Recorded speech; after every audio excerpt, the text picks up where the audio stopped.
বাজলো সানাই বাজলো রেশা খেলো শুভ তিথি, রাজার ঘরে ছোট রানী এলো পদ্মাবতী। রানী পদ্মাবতী।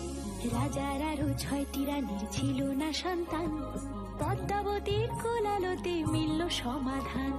বছর যেতে জন্ম নিল 7 ছেলে 1 মেয়ে, হয় খুশির আকাশ হঠাৎ কালো মেঘে গেল ছেয়ে। হিংসেতে যায় জ্বলে পুড়ে বাকি 6টি রানী, যুক্তি করে ঘটায় ওরা 7 কুমারের হানি। সুযোগ মতো 7 ছেলেকে মাটিতে দেয় পুঁতে, বাঁচে একা পারুল ওরা পায় না তাকে ছুতে।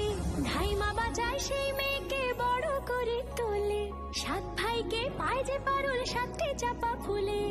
এত কিছুর পরেও রাজার বিপদ যে কাটে না, সূর্য নগরে সুখের সূর্য আর ওঠে না। হিংসা বিবাদ বিচ্ছেদ আর প্রেমের কাহিনীতে